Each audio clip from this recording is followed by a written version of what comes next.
Welcome to TV20 News. I'm Dan Monroe.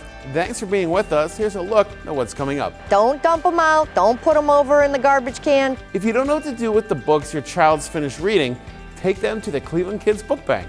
We'll tell you about their brand new and improved location. It's bad to have guns and stuff. And I think they should stop using guns to solve their problems. And students across the city take the pledge against gun violence. It was a championship day for Cleveland's Junior Browns Flag Football League, and some lucky young athletes got an NFL-style experience at Cadell Recreation Center for this year's Browns Bowl. Excitement filled the field at Cadell Recreation Center as kids from across Cleveland competed for the city bragging rights in the annual Browns Bowl Flag Football Championship.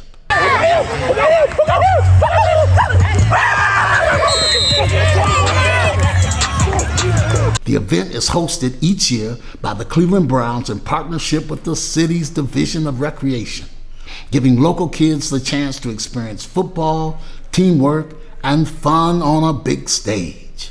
The Cleveland Browns are a sponsor for our flag football program for all of the city of Cleveland. All of our rec centers participate. And this is a culminating event of all the all-stars at our participating rec centers, and they get a surprise event with a lot of swag. They got eye black, they got jerseys, they got sleeves, they got gift bags, and then of course the Browns players coming out and coaching them. So it's just a wonderful partnership that we have the Browns. Again, they purchase all the equipment for our full season throughout the whole course of the year, and then they do this at the end. Each year, the Browns send a few of their players to coach the championship teams, cheer on the young athletes, and hand out championship rings to the winners. It means a lot to me to come out here and do this for the community. You know, growing up, I always wanted to do something like this when I got older, and now I'm glad I got the opportunity to do it, and it's a great experience for me. The Browns Bowl is as much about community as it is competition, creating lifelong memories for the city's next generation of athletes. The kids are all having a good time, you know. Unfortunately, I lost the first game, but we got to go back out there and win the second game. It's important for the players to give back, but then it's also important for the kids to aspire to be these players.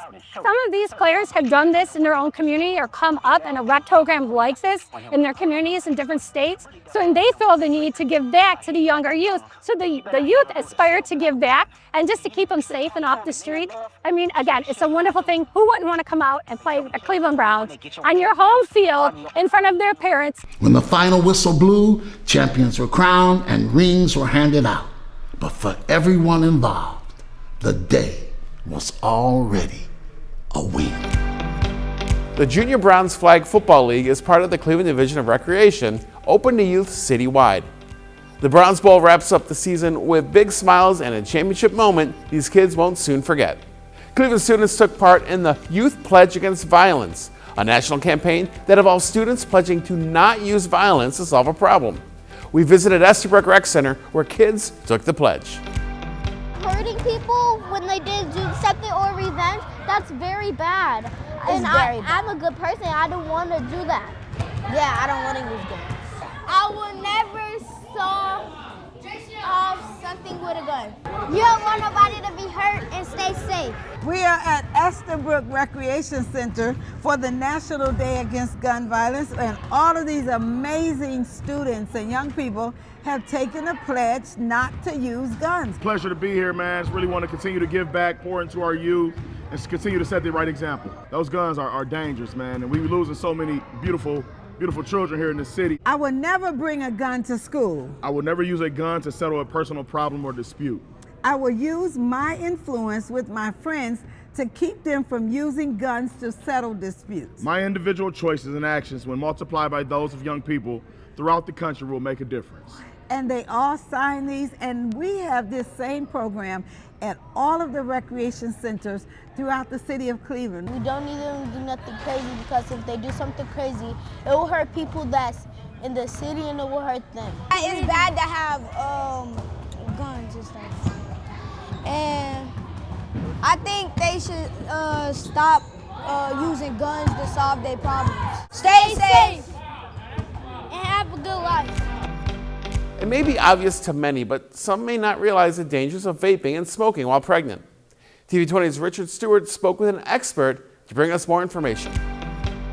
We're now joined by Prince Pempton. He is Health Promotion and Advocacy Specialist for the Cleveland Department of Public Health. Here to talk pregnancy and smoking. Prince, thanks for being here. Thanks for having me. Why is smoking while pregnant such a serious health concern? So not only are you harming yourself, but you're harming your unborn child.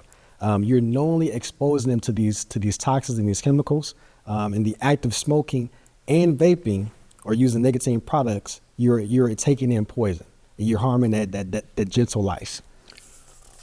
Talk about the risk to the baby both before birth and after birth when it comes to smoking. Great question. So before birth, you have dangers include harm to the placenta, decreased oxygen to the fetus that can cause brain damage, preterm birth, miscarriages, and even stillbirth. And after pregnancy and infancy, you have to worry about secondhand smoke. And with secondhand smoke, you have to worry about the increase of sudden infant death syndrome or SIDS. The immune system becomes compromised, making it harder for kids to heal from infections or cold, flus, poor lung function, they also become a higher chance of becoming a user themselves.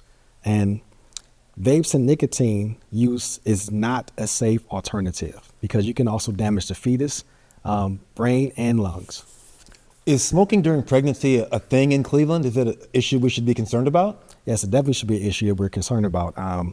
It's a huge issue because at one point we were at 30% of smoking rate, which is one of the highest in the nation. Now we're down to 19%.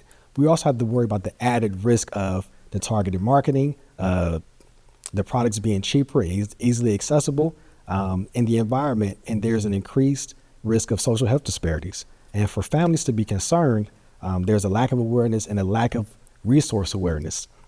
There's the heavy advertising, so they advertise 10 times more in inner cities than they do in the suburbs. In vapes and teens, they're doing a wash and repeat with this advertising. So when I was a kid, cigarettes were made to look cool and they were easily accessible. Now they're doing the same thing with vapes on social media. They make them look cool and they're easily accessible. Let's say someone's pregnant and struggling to quit. What type of challenges do they face in that situation? So the challenges they face are real life. So to them, quitting isn't a priority. They have, bills, access to transportation, no food, low income. So it's just not a priority. And smoking to them is a form of escapism. It helps them relieve stress. So quitting to them isn't a priority. And what kind of support does the Cleveland Department of Public Health provide for expectant mothers? So not only expectant mothers, but all ages at all stages. So you have the Ohio Tobacco Quit Line and the Ohio Tobacco Quit Line pregnancy program, and it's also for youth and adults. And with that program, you get tools to help you quit. You get free access to gum, lozenges, patches, 24-hour support. You get a counselor, and you get a quit guide and more. Some people out there think that if I just cut back, that's enough. Is that the case? No. What I tell people is not enough. You want a little poison or no poison, because even taking in poison will still cause damage because you're still exposing that child to toxins. And where's the camera at? So I would say quit, full stop, just quit. And my mother was a smoker, and she would stop whenever she was pregnant, but she quit because she didn't want to come to the decision between a loaf of bread and a pack of Benson and Hedges. So cutting back is good, but not enough. You want to quit because quitting is great. So Prince, if someone out there is looking for help, where should they go? They should go to, first start by making that decision. You can go to, you can call 1-800-QUIT-NOW. That's 1-800-7848-669. Or you can text READY to 34191. It's READY to 34191. You also can go to www.ohioquits.org or livevapefree.com for youth vaping. So nobody can say the resources are not available. They are readily available, so you have access to them. All right, Prince, thanks so much for joining us. Thank you for having me. Hey Cleveland, here's a quick wrap-up of the key decisions from the October 20th City Council meeting. Council approved selling several city lots on East 90th Street to Ortho School Properties LLC. Ortho and partners plan to build an extended stay hotel. Planned is a 127-room, 99,000 square foot Spring Hill Suites by Marriott to be built between East 90th and 93rd Streets. The development project has a preliminary estimated construction cost of $21 million. Council approved designating the Tamir Rice Butterfly Memorial as a Cleveland landmark, sponsored by Councilmember Jenny Spencer, and the former Cleveland Fire Department Engine Company 26 Station House as a Cleveland landmark, sponsored by Councilman Richard Starr.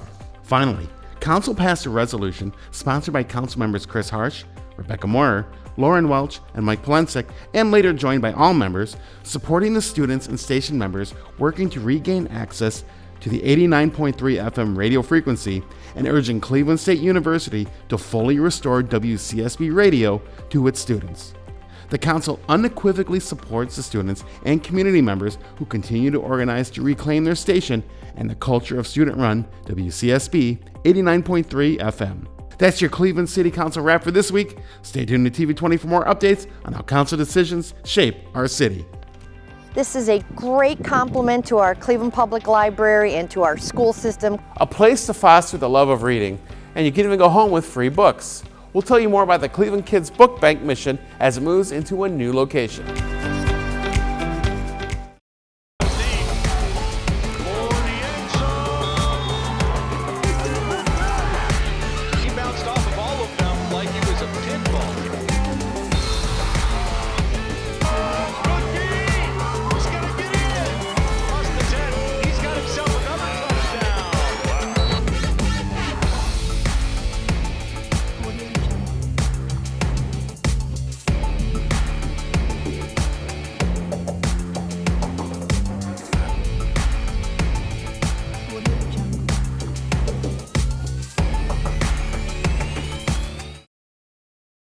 Did you know that in the city of Cleveland, you can text 911 and the message goes directly to our communications center?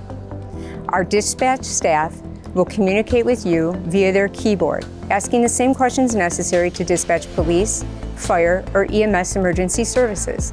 Keep this in mind if you are in the city and making an emergency phone call that might be a challenge. This safety message is brought to you by the City of Cleveland Division of Police. Hi, my name is Gabriela Lopez, and I am the Community Engagement Coordinator for Family Connections. We are here to help parents and children learn and grow together. You can find us here at the Greater Cleveland Food Bank Community Resource Center. Right now, we offer fun playgroups, help for parents, and tools to support your child's learning and development. Soon, we will be starting pop-up playrooms where kids can play and learn, and parent cafes where grown-ups can talk, share ideas, and get support. Come visit us at our playroom to learn more, or go to familyconnectionsneo.org. We are happy to be here with you today. Welcome back to TV20 News. I'm Dan Monroe. Young athletes are gearing up to chase gridiron glory in the Cleveland Muni Football League. This week, TV20 takes you inside that journey with a special series we're calling The Road to the Championship. Our crew stopped by Garden Valley to catch up with the Falcons, a team built on heart, hard work, and neighborhood pride.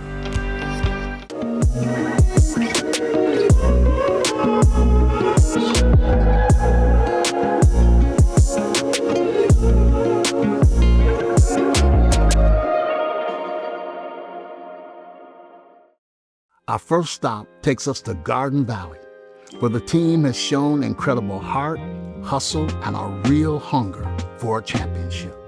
We've had a lot of championship runs, so I got a lot of experience with that.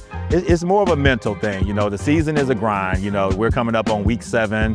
On top of that, we did some other preseason stuff. So we're talking about 10 plus games for a lot of these kids. So as the season goes along, the attrition sets in and it becomes a grind. We just got to keep them mentally focused.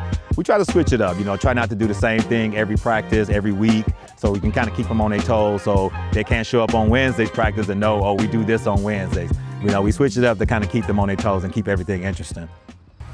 All right, those that are on kick return, we're gonna mix in with the 12U, all right? Let's go. Get some good work in, we get in and get out, all right? The rest of y'all that's not on kick return, y'all stay over here. Matter of fact, y'all get some water real quick, and then we'll finish, we'll work over here separate, okay? All right, let's get a big valley on 3, squad on 6, 1, 2, 3. Valley! 4, 5, 6. Squad! From the sidelines to the huddle, Coach Solomon pushes his team to strive for greatness. We get talented players every year, we get confident players every year, and we get players that come out here to play. Just to have fun and help my team go to championships, win games, celebrate.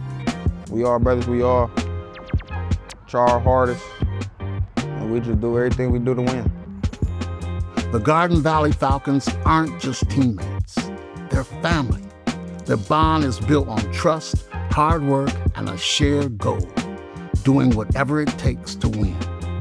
And for their coach, that unity is what makes football so special. The ultimate team game where every player, every play, and every moment counts. Commitment, teamwork. Football is the ultimate team game. There's 11 guys out there every play, and you cannot win a football game by yourself. You know, a lot of sports, if you got one or two superstar players like basketball, you got one guy, you can dominate the game. In football, it takes teamwork. No matter how good you are, you one person is not going to beat 11 defenders on offense and vice versa. So a lot of that trust as well. But the Cleveland Muni Football League is about more than football.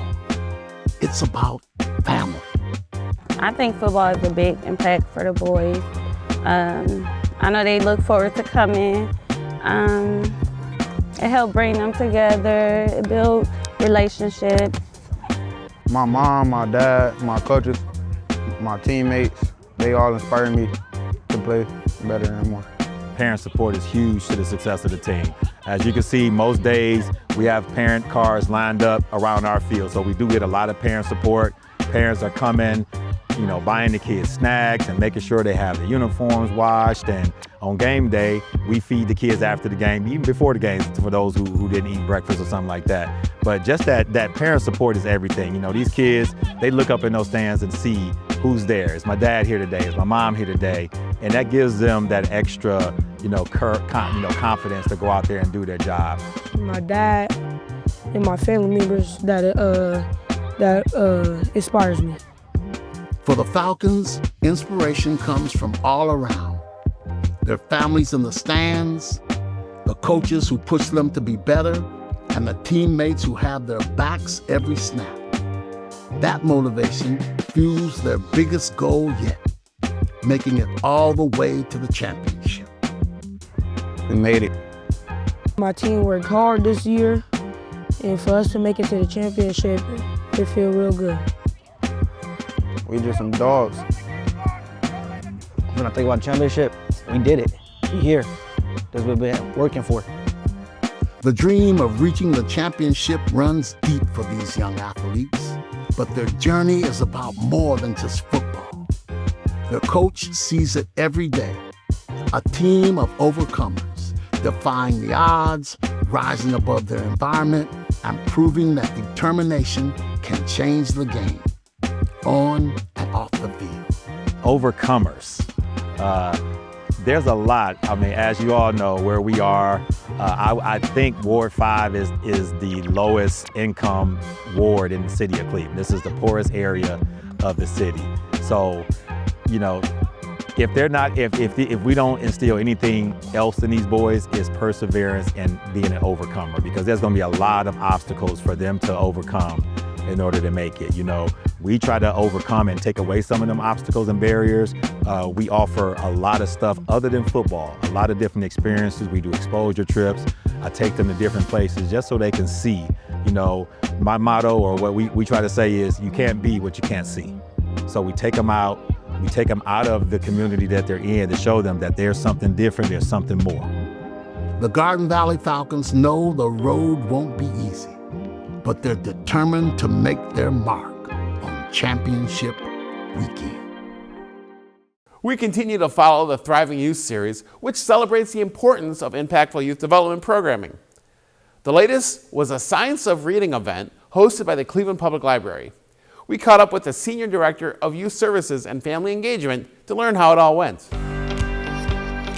We invited all children's librarians from across our county, our school librarians from CMSD, and even preschool providers throughout the city that do work with children. The goal of the conference was to ensure that attendees received practical tools on how to teach scholars and help families with things like phonics and phonemic awareness, fluency, comprehension, and vocabulary. So the way that the conference supported the Thriving series was to build the capacity and make sure that the individuals who are tasked with supporting and uplifting and educating our young people and their parents got the tools that they needed for their toolbox to be successful in the work.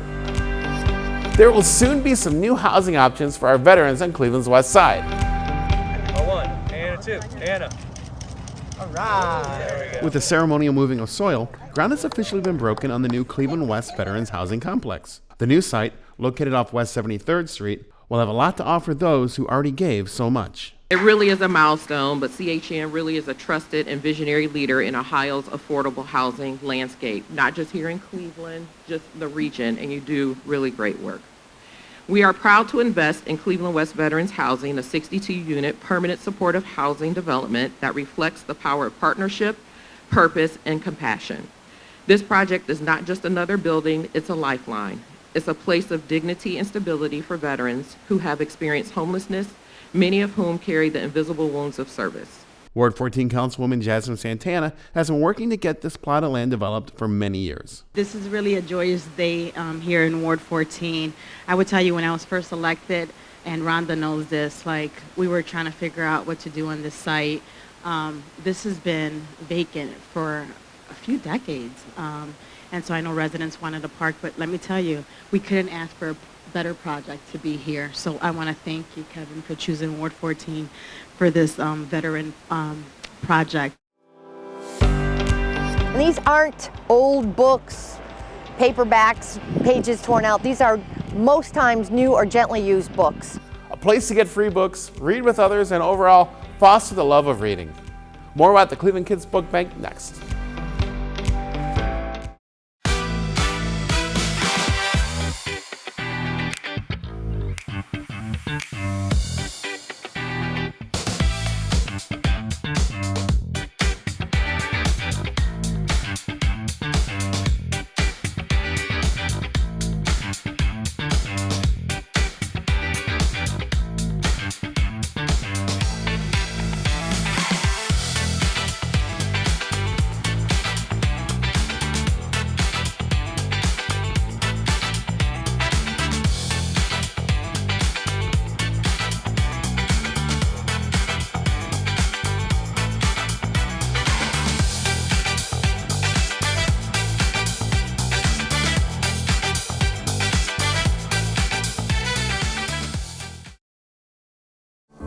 The Cleveland Division of Police is announcing a new feature in reporting non-emergency crimes. When you call the non-emergency number 216-621-1234, a dispatcher will then send you a link via text to your cell phone. Other options are to call 833-461-0144 or use the QR code and report your non-emergency crime. We encourage everyone to add both the Cleveland Division of Police non-emergency phone number and the direct number in their cell phones. This safety message is brought to you by the City of Cleveland Division of Police. Hello, my name is Yvette Nossel, Director of Community Initiatives at the Cleveland Animal Protective League. We provide services here at the Greater Cleveland Food Bank Community Resource Center. I am part of a team called Project CARE. The letters of CARE stand for Community Animal Retention Effort. The mission of Project CARE is to help provide services to pet owners in times of hardship so they can retain their pets in their home. We distribute food here at the Greater Cleveland Food Bank Community Resource Center every Tuesday from 10 a.m. to 1 p.m. In addition to our pet food distribution, we can also assist pet owners in getting the necessary medical care for their pets at our low-cost community pet clinic located at our pet shelter in Tremont. Stop by and talk to one of our Project CARE associates for more details. Welcome back to TV20 News. I'm Dan Monroe. The Cleveland Kids Book Bank has a new home. You can find it in the Bel Air Purtis neighborhood. The nonprofit's goal is to improve childhood literacy by providing free books to children and their families. This is a great complement to our Cleveland Public Library and to our school system, Cleveland Metropolitan School District.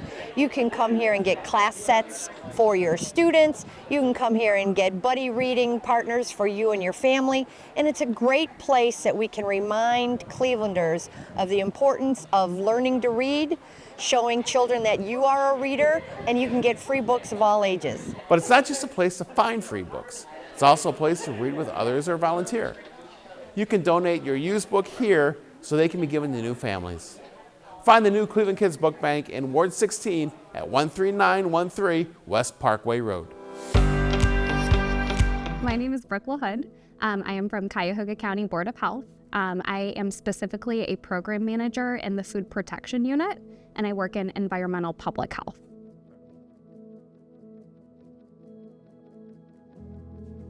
So the Cuyahoga County Board of Health does a lot of different things. Like I said, specifically I work in the Food Protection Unit, so I am responsible for food inspections primarily, but then I'm also responsible for plan review, education, and a whole bunch of other important things that are necessary in order to make our businesses run correctly.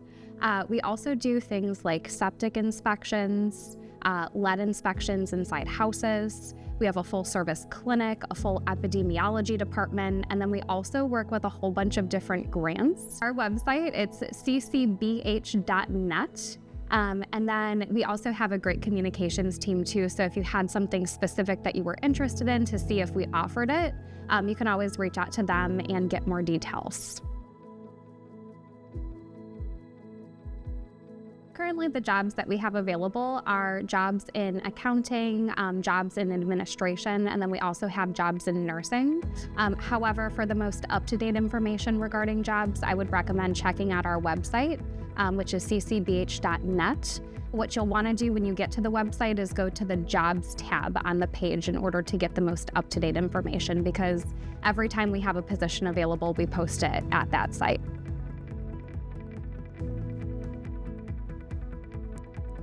Depending on the job position, the qualifications will be slightly different. So some positions might require a four-year degree.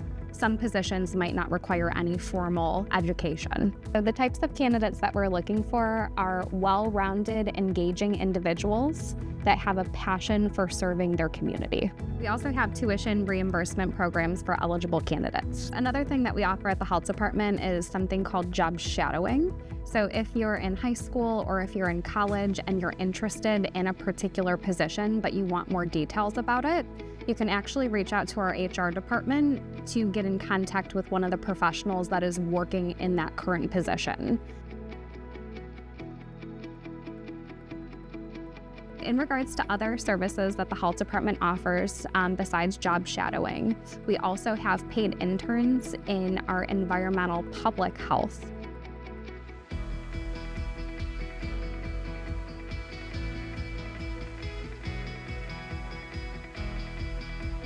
One of the biggest reasons is that we are one of two health departments here in Cuyahoga County.